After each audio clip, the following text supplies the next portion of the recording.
ऐसी हुकूमतें आती हैं और चली जाती हैं, लेकिन जब हिंदुस्तान की सरजमीन पर हमने 800 साल हुकूमत की तो खुदा की कसम पूरी दुनिया के अंदर हिंदुस्तान का परचम लहराया।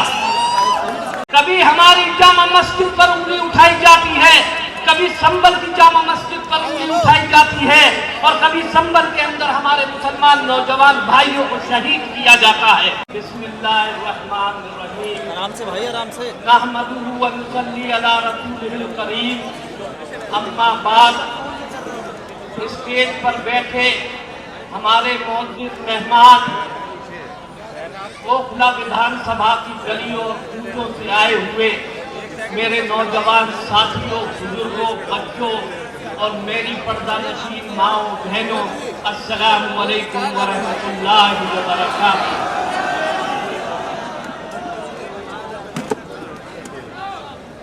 5 फरवरी 2025 दिल्ली की सरजमीन पर होने वाला विधानसभा का इलेक्शन, ये दिल्ली ही नहीं बल्कि हिंदुस्तान की तारीख का एक ऐसा इलेक्शन होने जा रहा है जिसके ऊपर पूरे हिंदुस्तान की निगाहें लगी हुई है। एक तरफ वो पार्टियां हैं, एक तरफ वो उम्मीदवार हैं, और एक तरफ हमारा उम्मीदवार है और हमारी पार्टी है। भाई साहब, एक तरफ वो नाम निहाद सेकुलर पार्टियां हैं, फिरका परस्त पार्टियां हैं, और एक तरफ आपकी कौम की नुमाइंदा करने वाली इत्तेहादुल मुस्लिमीन इस चुनाव मैदान में है, जिसका उम्मीदवार शिफाउर रहमान है। ये तारीखी इलेक्शन क्यों है? ओखला विधानसभा की तारीखी इलेक्शन ये क्यों होने जा रहा है?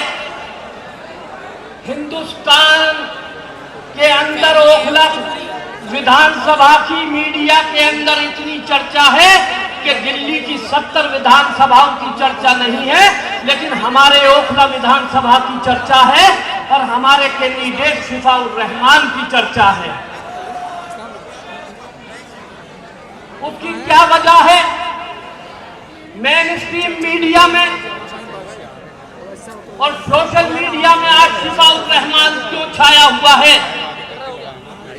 आज असदुद्दीन ओवैसी साहब क्यों छाए हुए हैं? आज पार्टी MIM का क्यों नाम लिया जा रहा है? जिस सरजमीन पर हमारी कदीमी दरसगाह जामिया मिलिया इस्लामिया है, उसी दरसगाह के साबिक तालिबे इल्म शिफाउर रहमान, जो ओल्ड बॉयज एसोसिएशन के प्रेसिडेंट थे, NRC और CAA के डेमोन्स्ट्रेशन के दौरान जिस तरह उन्हें साजिश के तहत पिछले 5 साल से जेल के अंदर रखा गया है, ये हुकूमत की साजिश ही है और क्या हो सकता है।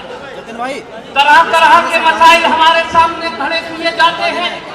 हमारे सामने कभी मुरादाबाद होता है, हमारे सामने कभी अलीगढ़ होता है, कभी हमारी जामा मस्जिद पर उंगली उठाई जाती है, कभी संबल की जामा मस्जिद पर उंगली उठाई जाती है, और कभी संबल के अंदर हमारे मुसलमान नौजवान भाइयों को शहीद किया जाता है। उनकी आवाज उठाने वाला अगर आज की तारीख में हिंदुस्तान की सरजमीन पर कोई कायद है, मैं ऐसे कायद मिल्लत को सलाम पेश करता हूं जिसका नाम असदुद्दीन ओवैसी है।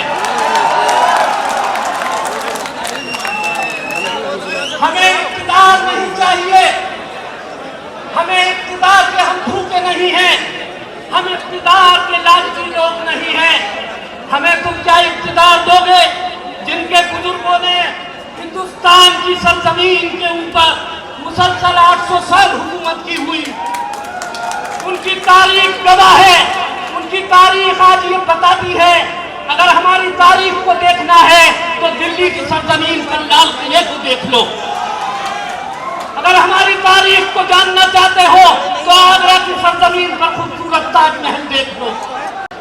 ऐसी हुकूमतें आती हैं और चली जाती हैं, लेकिन जब हिंदुस्तान की सरजमीन पर हमने 800 साल हुकूमत की तो खुदा की कसम पूरी दुनिया के अंदर हिंदुस्तान का परचम लहराया।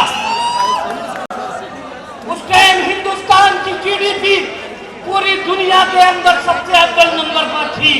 लेकिन जब डेमोक्रेटिक राइट आपको मिला, आजाद हिंदुस्तान हुआ, आज हिंदुस्तान की हालत क्या हो गई आप और हम अच्छी तरह जानते हैं।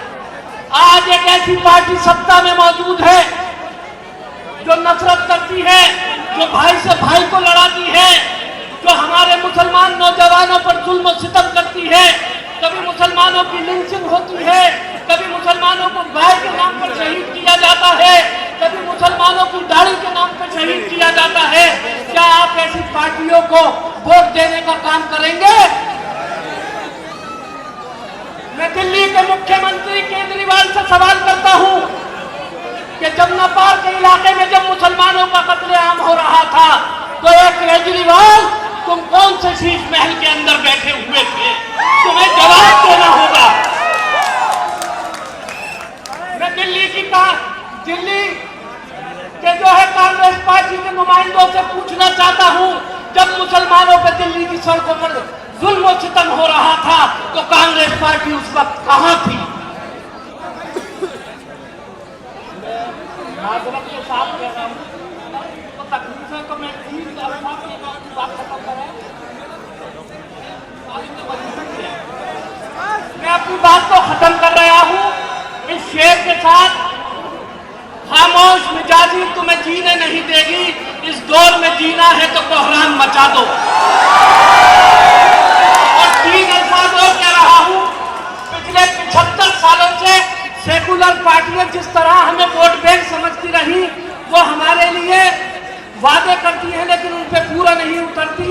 तो हर वोटर का ये हक है कि हमें अच्छा मकान मिले, हमें अच्छा कपड़ा मिले, रहने के लिए मकान मिले, रोजी रोटी मिले। लेकिन जब हम इलेक्शन में इन्हें वोट देते हैं और इन्हें जिताते हैं तो ये हमसे कहते हैं खाने के लिए तुम्हारे लिए हमारे पास गोली है और पहनने के लिए कफन है और रहने के लिए कब्रिस्तान है। हम ऐसी तमाम पार्टियों को रिजेक्ट करते हैं और MIM के कैंडिडेट शिफाउर रहमान की हिमायत करते हैं। मैं आपसे अपील करता हूं कि आने वाली 5 तारीख को शिफाउर रहमान को ओखला विधानसभा में इतने वोटों से जिताकर भेजे कि दिल्ली की ही सरकार नहीं, सेंटर की सरकार नरेंद्र मोदी के अंदर भी भूचाल पैदा कर दे। अल्लाह हाफिज।